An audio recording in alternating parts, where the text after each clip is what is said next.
Welcome to Thursday Night Book Club. Tova Privet here.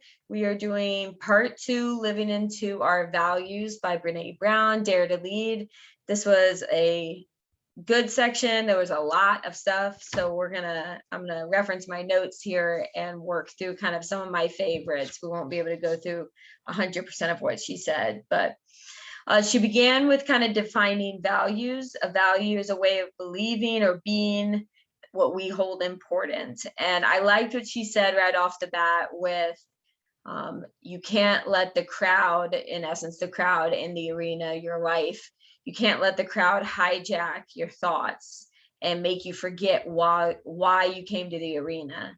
And I think that can definitely happen with stuff that's going on and distracting us in our life and naysayers. And it's easy to start looking side to side and not staying centered.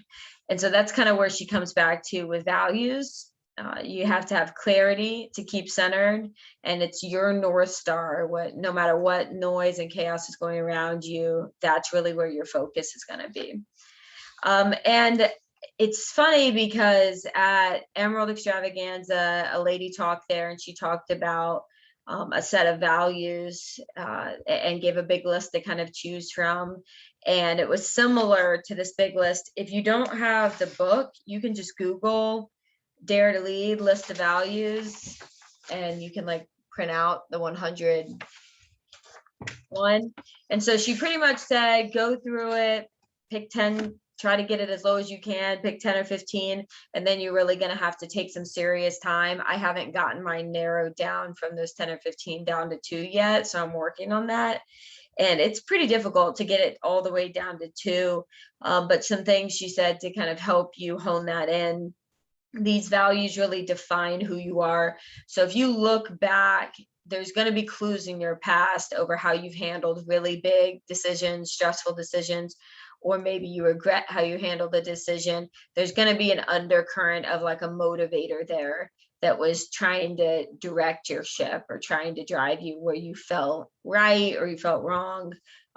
If you kind of look to those decisions, sometimes that can help narrow the field. And they fill you with a sense of purpose, like with everything else gone. And she said hers was courage. Is it courage and bravery, or courage and empathy? It was courage and one other one, I can't remember. But she kept coming back to courage, that it relates to the other ones that she liked, but more in a supporting manner. So she wants to be courageous, like for her family. Her family wasn't one of her core values, but being brave and courageous for them was. So your behaviors are going to be, again, a clue, I think, when you're looking back, but why we really need to clarify and outline these guys are so we can stay focused on our North Star, and our behaviors will align with our values. So that's why we can't make sure that's happening if we're not dead set on exactly what our 2 core values are. So we're going through this exercise to do it. A few of the quotes that really stood out to me that I thought were great. One that she said, her mom said, man, I love this. Show up for people in pain and don't look away. And no one has ever articulated it in that way, but I feel that one to my core. And it's probably just a lot to do with my 20 years in emergency medicine. I feel like that's a lot of what we did, but just being present for people while they're hurting and not turning away to something more pleasant, I think goes a lot further than many of us think. And then daring leaders that live into their values are never silent on hard things. And Natalie has said to me from day one, like, we got to have the hard conversations. It's okay. We got to have the hard conversations. And I think that's a sign of good leadership where, yes, things aren't always fun and might be slightly uncomfortable, but we usually owe it to our team to have these difficult conversations. The discomfort you might have in this one conversation doesn't really compare to how much your relationship can grow and how much you might help them in their business. So in essence, it's pretty selfish to not have these conversations because it might make you uncomfortable. It's kind of like not reaching out to somebody because you're afraid they might say no or say, oh, that stuff is stupid. What if they're in a health crisis, and you reach out and it changes everything. All right, and then kind of subsets of the behavior. I kind of see these as pillars supporting the behavior. In order for your behaviors to go in the right direction, you have to know your values. And in order for your behaviors to be successful, you have to have empathy and self-compassion. And she divides them out where empathy is really, I saw it as who's your inner circle. Who are you giving your ear to? Are they encouragers? Do you have good boundaries with them? Are they straight talk? And you see this in some people's businesses where they have components of it. They know their values, they kind of know what they want, but the people they're surrounding themselves with are not people who are really feeding into those beliefs and behaviors and values. And, it's like a recipe. You have to have the right ingredients in the right order. And then self-compassion, this one's a huge one. And I think a lot of us can do better on this for ourselves. And gosh, this was my other favorite one. If we cannot cheer ourselves on, we cannot expect others to. All right. And it's the whole thing where when you're being hard on yourself, I try to stop and say, like, would I say that to Natalie? Would I say that to Sabrina? If they came to me with that same situation? And I'm always way harder on myself than I would ever be on them. And we need to work on that and be able to be a cheerleader for ourselves. Exactly. And that includes taking care of yourself. So for Brene, it's making sure she's sleeping enough. That's a big one for me that I'm learning to do now. I haven't slept normally in 20 years. So I feel like I'm a newborn sleep training myself right now. But I think it's going to make a big difference in healthy food, exercise, the things that need to be your baseline. You can't jack with those and not do those and then expect your thought processes to stay normal, your behaviors to stay normal. All this stuff is interconnected. So, and then she goes into this whole feedback thing. I'm not going to go over all the points, the sub points that she went over for feedback, but I thought it was really interesting. And it was a very tangible, systematic way to give feedback. So I can tell you the next time I'm going to have to give someone serious feedback, I'm going to go reference this and read through it again. And I think there's something to be said for people being in the right state of mind to give and receive feedback. And we've all had jobs in the past where we have received feedback that wasn't done to this level and was done on bad timing. And I kind of like that she talked about that. Like, you're going to find yourself in situations where maybe you have to receive feedback from someone who isn't doing a very good job at it. And she has certain phrases that she chooses to keep going through her head instead of just getting sucked into this and getting defensive and feeling negative. She does I'm brave enough to listen. That's not saying I agree with everything that they're saying or they're so stupid and so wrong. I'm brave enough to listen. It's a very neutral statement. It's a fact-based statement. And then, of course, where we focus is where our thoughts are going to go. Like, we are what we think. So even if we're in a nasty situation with somebody giving bad feedback, don't let that suck you in. So, and she'll say there's good here. So no matter how difficult the situation or well run or poorly run it is, there's stuff that you can glean, even if it's, hey, I never want to run my feedback sessions this way. All right. And then she goes into knowing people. And I kind of feel like this is more, I mean, she's really connected with her team. I feel like this is with your kind of inner circle, maybe your 5 or 10 people that you're the closest with, to really know their core values. And, we know about their kids and their husbands and what they're doing. And I think we could incorporate this into kind of your why talks and your dream board talks. I think your values should be somewhere on there. And so that's kind of a goal of mine, to really narrow it down and then incorporate it into that and make sure Natalie knows that. But it definitely takes some work. This is not something where you just read over that list and you're like, these look good. It's going to take some effort, which is worth the time. And then I thought it was interesting where she kind of spun off and went off to this assumption of positive intent and how about 50% of people don't tend to think most people are doing the best they can.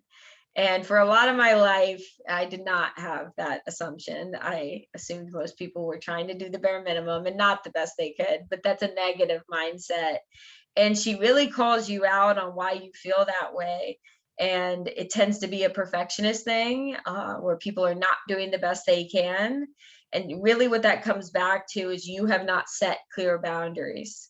So people are inadvertently violating your boundaries and in essence causing turbulence in the relationship, when if you made really good boundaries, they have a much better chance at respecting them, and most people will, and most people have good intent.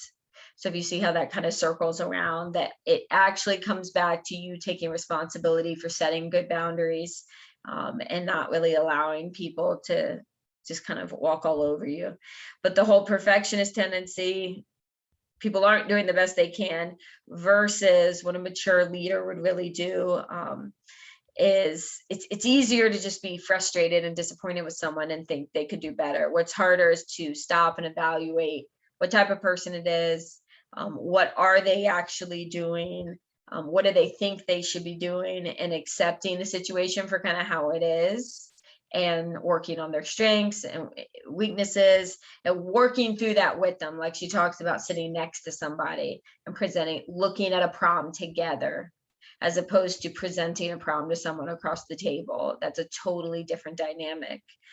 So I kind of think it plays into that with what assumptions are you making when you go in to give feedback for people.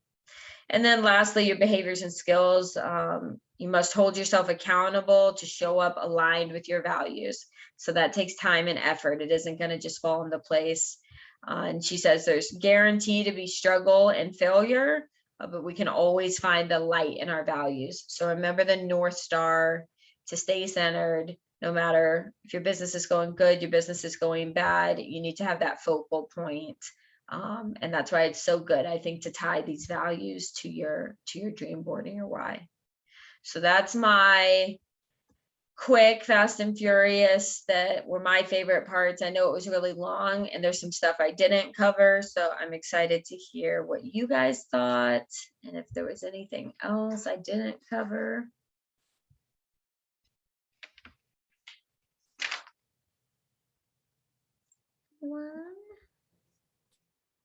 I thought it was super hard to narrow it down to two things. I don't know if I'm the only one. I must have a bit of type 7 in me, because I'm just like, I feel like, oh yeah, this.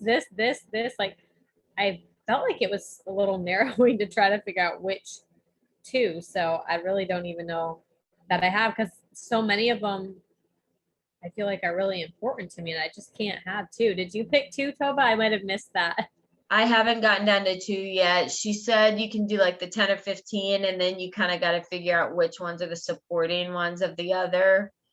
Like she was courageous for her family, but courage was actually the core one.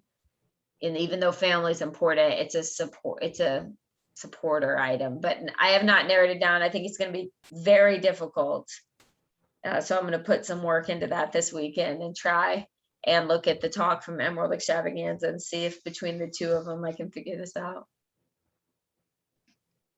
Yeah, I guess where she said that her two core values were all of the second tier circle values are tested. So they are all related in a way. Like, I didn't circle anything that was like one way off here. Like, they're all basically related. So I'm guessing probably just pick one word that's like, this one really speaks to me, or well, two of them. But She said arena moments, like think back to arena moments in your life and try to look at those words and think of how you handled that arena moment, and that might help narrow. There was something in that moment, like you had to be courageous no matter what, or you had to choose your family no matter what. So that might help some. yeah, I love too where she was talking about being clear, because I tell my husband this too, but I feel like we owe it to people to be clear in our expectations, clear in the direction we're going, clear in our boundaries. I've told a lot of my level ones is too, like, you can't get mad that she keeps calling you at midnight. Tell her you go to bed at 10. It's really simple. People don't want to keep irritating you, but they just don't know because that's their norm. And I think as leaders, that is something that we really have to make sure that we're doing, so we're not getting frustrated with our people when they don't mean to be a frustration or a burden, or they just don't understand. So making sure we're clear, and even then, like, if we think we're being clear but it's not clear to them or they're not getting it, then we weren't clear enough. So I think, like you said, believing that people really do want to respect our boundaries, we just have to put them out there so there's no second guessing why we're not doing calls at noon because lunch is a big priority to me, or I'm homeschooling. Like, don't just stonewall or just shut people off and not respond. Tell them where you're at or what you're doing. So I thought that was a really good point. Yeah, and I think people underestimate the need to do that early on when your team is small. Yeah, and from you guys, I've heard, like, do that sooner than later. Don't wait till your team is 60 people to start instituting, roles. I love that. And I really liked this whole chapter because for me, like, giving the hard truth was always hard for me. Like, there's probably not many people who actually like it, but for real, like, if you actually care about someone and you want them to do okay and or do good, you're gonna tell people things that they need to hear. And I really liked where she talked about how she'll like delete negative comments and stuff because we've always said that. Someone's like, oh my gosh, help. Someone said XYZ on my post. I'm like, delete it. Delete it. It's rude. We don't need that negativity. And, she said it's not our job to make everybody feel comfortable. So I really liked those points. And then, honestly, if we aren't telling people, back to the hard truth things, things that they need to hear, it's not because we're worried about them, it's because we're worried about ourselves and we don't want to feel that way. So my quick thoughts. Yes, I totally agree with those. I really liked on page 198 and 199, where it says, I know I'm ready to give feedback when I'm ready to sit next to you rather than across from you.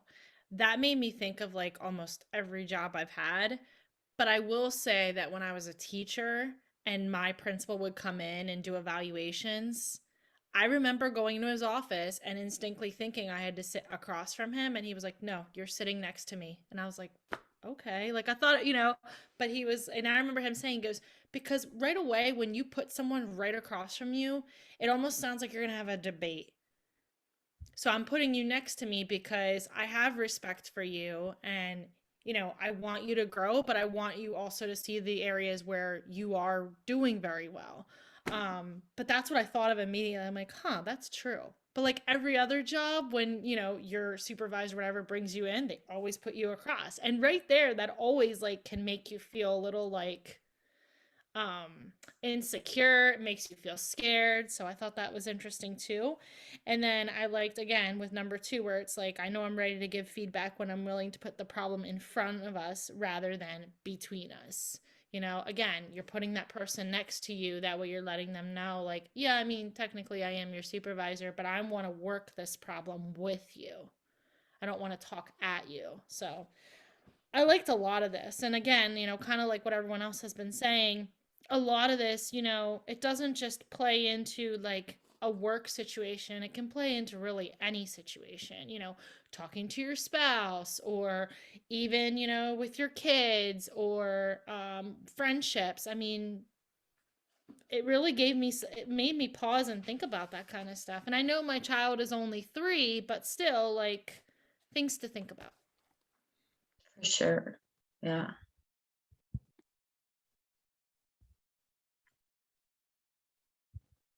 There's so many good tips in the feedback section. So I don't know about anybody else, but I went through the list of values and I'm like, yeah, I'm like ticking them off. I'm like, these are good, these are good. And then the more I read through the book, I'm like, oh no. And I would go back and I'd cross it off, or I'd be like, oh, that doesn't really sound like me either. So I had courage on there. And then like Courtney was saying before, I have it all highlighted, but she was like, don't choose silence over what is right. It's not my job to make others feel comfortable. And I struggle with that. So I went right back to the list of values and cross that off, because I'm like, no, maybe I'm not as courageous as I thought I was. Like, yeah, I'm a little bit more courageous in some aspects of what I choose to do, but really as a whole, as a leader, I'm not very courageous. So it was just a little learning lesson for myself when I went through the book, and I was like, oh, well, maybe I can better myself on certain things that I thought I was, and I really don't meet the mark. So I think it's really important to give ourselves grace, like she had said. And yeah, I've learned what to work on instead of what I think I knew. So But I that was think kind that's of a fun. hint. Like you can see like what are parts of courage. Like to be courageous, I'd say you're loyal, you're dependable, you want to make a difference. So there's a lot of those that kind of have the same theme. Yep. Yeah, and definitely a very well-rounded. And there were some aspects that like, yeah, I'm gonna work on those. So it was just cool to pinpoint, because I probably would have never looked at a list like this and picked off a couple of things. And it's just something I want to focus on a little bit more. So it was really cool. Yeah, me either. I would never have done this unless it was given to me. And I don't know if anyone's re-looked at the lecture from Emerald Extravaganza, but it was like dictating your values so you can brand appropriately. And I think a lot of them were the same. Natalie says, yeah, because I still got to rework through that packet. That's exactly what I thought when I was reading this. I was like, this feels like trying to find a brand. Like I cannot like narrow it and narrow it and narrow it. It seems too narrow. I just do not comprehend how I'm supposed to leave off half of my life or most of my life just to go into one thing. And I've been struggling. I'm about to hire a professional coach with that, because that's really hard for me. Yeah. And the lady who gave the talk was like a professional ad and PR person. That's what she did before she went off and wrote. So her specialty is like figuring out people's brands.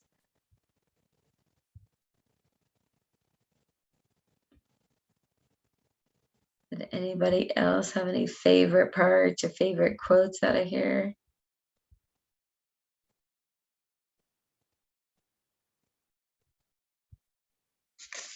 I know it was a long one. I still really love that if you can't cheer on yourself, you can't expect others to. And modeling what we want our team to do. Yeah, nah, don't worry. I know you're losing your voice.